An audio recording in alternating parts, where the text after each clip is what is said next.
Arratsaldeon guztiok, eskerrik asko beste behin museoko hizketalditxoa baitara etortzeagatik. Badakizute koronavirus dela ez dela, hementxe gabe danok itxien sartuta, eta museoan egite genituen tertuliak, eta egite genituen itzaldiak, eta egite genituen ekintza presentzial guztiak eten da ditugu, baina gu zuekin akordatzen jarraitzen dugu, eta pentsatu dugu beste ekimen abek, ekimen virtualabek aurrea ematia. Eta gaitzaz egiala hitz egiten, eta itxasuaz noski beti bezala museo honetan egiala hitz egiten, egokia iruditu zaigu gaur gai bezala pestiaren gaia jorratzia. Entzungo zenuten nola 14. mendian izurte beltza, peste negra, peste beltza, peste bubonikoa, nola Europako biztanleri gehiena xautuzun, Europako biztanleriaren 3% gutxi gora bera kalkulatzen da, izurrite horren ondorioz hiltzala. Eta izurrite hori izugarri askar zabaldu zen, eta beste izugarri askar zabaldu zen itxasoz. Jatorria, gaitz horrek jatorria berez Asian zun, eta Imperio Mongolak, Asia txikiko, gaur egunean Turkia daneko lurraldian, Kafa izeneko hiria setiatua zeukan, eta Kafa hiri hortan genovesek zeukaten merkatari kolonia bat. Eta behitu gauzak nola dian, mongolek, setiatzen zuten mongoloiek, behan artean, pestez hiltzian hainbat lagunen gorpuak bota zituzten katapultaz hiri horren barrura. Eta hiri horretan berehala zabaldu zen pestia. Gaitza zabaltzen hasi zenean, Genovako merkatari horiek hiritikan igezin zuten itxasoz noski, eta Italira, Genovara etorri zian, eta beharekin ekarri zuten gaitza. Eta holaxe, 1357 urtiaz geroztik, 4-5 urtian gaitza zabaldukoa Europa guztian, eta esan bezala, Europako biztanleriaren 3% gutxi gora bera hiltzan. Gaitza esan bezala oso askar zabaltzen zen, eta gaitz hori zabaldu zen, gainera, merkataritza eta itxas bideetan barrena. Orduan, batez ere zian merkatari hiri nagusienak lehendabiziko gaitzaren kokagune. Geo hiriotitatik inguruko beste herritara, nekazalgunetara edatze zen gaitza. Eta behitu, gauzak nola dian, behitu itxas jarduerekin zer harreman zuzena daukan 14. mendeko 1358ko izurte beltz famatu horrek, bitu zen lotura daukan, eta esan berra daukagu baita ere, noski, Euskaldunen itxas jarduerekin lotura zuzena izango zula. Ze hain zuzen, urte horietatik aurre, urte horietan zehar, geota gehiago Euskaldunen merkatal flota, geota nagusia guazan, geota garrantzitsua guazan, eta batez ere Mediterraneo eta Atlantiar eremuen arteko merkataritza horretan batez ere Euskal itxasontzileak izango zian gaietzen jungo zianak. Eta 14. mende bukaera horretarako berak izango dira nagusi. Euskal ontzileak izango dira harreman horietan nagusi. Eta dudik ez da, pestiaren barreiatze honetan, noski Euskal itxasontzileak zer esan ondia izango zutela. Hori ere hor dago, gure historiaren parte da. Ez da askotan aitatzen, baina nik uste aitatu gareko dala. Pestia egia da, gaur egunean, badakio, gaitz horiek, eragiten dituztenak, bakteriak edo virusak, edo danabalako mikroorganismo horiek izaten diala, gaitz horiek zabaltzen dituztenak, baina iraganean hori etzakiten gaitzen jatorri fisikua zein zan, eta maiz uste zuten gaitzak pekatuen ordainak ziala, hau da, gizakilok egiten genituen pekatuen ordainetan jagoikoak bidalitako kastiguak ziala. Decía que, bueno, en el pasado las pestes, las enfermedades, como la peste negra de 1348, eran las causas que utilizaron, las causas que argumentaban para explicar esa difusión de esas enfermedades, pocas veces o nunca pensaban que eran causas físicas, que eran causas naturales, y muchas veces pensaban que eran por causas divinas, por causas extranaturales o supranaturales. Generalmente, además, en el ambiente moralizante que se generaba en torno a las enfermedades, en torno a todos los problemas que generaban las pestes, bueno, pues se atribuía a los pecados que cometía la humanidad. Las pestes eran, de alguna manera, los castigos enviados por la divinidad por causa de las faltas, de los castigos cometidos por los humanos. Tengo aquí un volumen de una obra, de una recopilación de sermones publicada a mediados del siglo XVIII, y recopila toda una serie de sermones, algunos bastante anteriores, del siglo XVII, y tenemos aquí varios sermones que he marcado aquí con papelitos, varios sermones en torno a un caso de peste que se produjo en la ciudad de Granada en 1678. Y es muy interesante porque, de alguna manera, los sermones que se están impartiendo en las iglesias granadinas,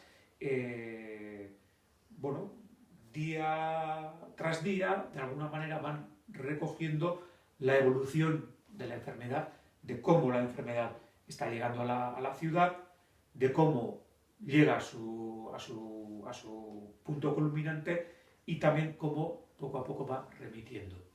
El primer sermón que alude a la peste es precisamente un sermón del 27 de octubre de 1678, en la que se alude a la peste temida.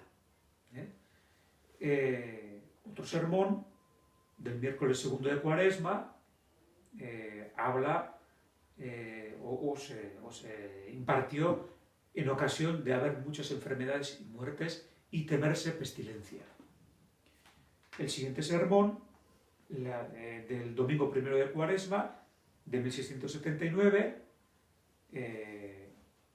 es también la primera causa de la peste, habla de la primera causa de la peste. El siguiente sermón habla también de la peste temida y su segunda causa. El siguiente, de la peste temida y su tercera causa. El siguiente sermón, de la peste temida y su cuarta causa. El siguiente, de la peste temida y su quinta causa. El siguiente sermón versa sobre la preservación de la peste. Y tenemos ya un sermón del día de San Pedro, en el que se habla ya de la peste ya introducida en la ciudad. Vemos que el día de San Pedro ya llega el día de San Pedro en 1679, llega ya los primeros casos de la peste a la ciudad. El 23 de julio tenemos el sermón de la peste experimentada y de la rogativa que se celebró en la iglesia parroquial de San Gil. Al mes siguiente, el 30 de agosto, de la peste mejorada. El siguiente sermón, del 7 de septiembre, también versa sobre la peste mejorada. Más adelante, el 10 de septiembre, también habla de un sermón impartido después de la peste, es decir, ya ha remitido ya la peste, para el 10 de septiembre del año 79 ha remitido ya la peste en Granada, y en noviembre, el 12 de noviembre de 1679, hay otro sermón de acción de gracias por la salud de Granada, que se repite el domingo siguiente por la preservación de la peste. Y un año más tarde hay otro sermón de acción de gracias por la salud de Granada el año después de la peste. Es decir, se hace una conmemoración un año después. Otra conmemoración se hace el año 81 y la tercera conmemoración se hace el año 82. En cuanto a las causas que estos sermones manifiestan cuando hablan de la peste, por ejemplo, en el sermón del 23 de julio de 1679, que es cuando empieza el contagio en la ciudad, se afirma lo siguiente: oh Granada, ¿quién no ve por esta historia lo que está pasando por ti? ¿Qué ciudad ha sido tan favorecida de Dios? ¿Pero cuál ha sido tan ingrata? ¿Quién sino tus pecados desterraron de ti aquellas tus antiguas felicidades? ¿Quién sino tus culpas han obligado a tu infinito bienhechor a que haya tomado las armas contra ti? Mira tus calles hechas campo sangriento de batalla, Dios contra ti, con mortandad y pestilencia, tú contra Dios con tus desórdenes y culpas, Dios enojado, tú rebelde. ¿No hay medio para aplicar a Dios? Sí, rogativas, embajadores, sacerdotes justos, todos clamen humildes a su piedad. Ya han clamado y no se ha levantado el cerco. Oh Granada, envidia y admiración de todo el mundo. Mírate, coronada ciudad, mírate bien, a ver si te conoces. ¿Eres tú aquella populosa Granada cuyo número de habitadores se embarazaba el paso por esas calles? Mira ya tus calles desiertas, porque de tus hijos han muerto unos, han huido otros, y otros no se atreven a salir de casa. ¿Eres tú aquella ciudad que te gloriabas de la alegría que celebraban todos de tu cielo? Mira ya aquella alegría que se ha vuelto en tempestuosa noche de muertes arrebatadas que no dejan las unas enjugar las lágrimas de las otras. Eres tú, acuérdate bien, eres tú aquella abastecida ciudad cuyo comercio buscaban los forasteros con ansia para pasar la vida. Mira ahora que aún tus labradores y oficiales parecen sin hallar qué hacer, que están furtivos sus comercios, y que los forasteros que te buscaban, te desprecian, saliendo como enemigos tuyos a recibir a tus errantes hijos con las escopetas en las caras. Ya veis las causas que de alguna manera achacan a la pestilencia. Son las culpas, son los pecados cometidos por los granadinos y expiación de esas culpas, de alguna manera, Dios ha castigado a la ciudad pues, con esta desastrosa peste. Pero si miramos páginas atrás, los historiadores podemos encontrar otras causas que el moralista escritor de estos sermones no los tiene en cuenta, no vincula una cosa con la otra, pero fijaos que el año 76, 2 años antes de que empezara la peste, encontramos un sermón sobre la carestía y hambre predicado al Real Acuerdo de la Chancillería de Granada en el sábado 1 de Cuaresma, año de 1676. Es decir, 2 años antes hay un episodio de hambre en Granada. Y si miramos un poquito más adelante, tenemos otro sermón ya del año 78, el año del inicio de la peste, que es sobre la plaga de la hambre en Granada. Y un poquito más adelante, ese mismo año, otro sermón en ocasión de padecerse carestía y hambre, a 1 de febrero de 1678. Es decir, una población debilitada, una población que había pasado hambre, que había pasado estrecheces, una población con la salud quebrantada, efectivamente, en el momento que llegue la peste, pues se cebará pues, absolutamente. Bueno, esto era lo que hoy os quería contar.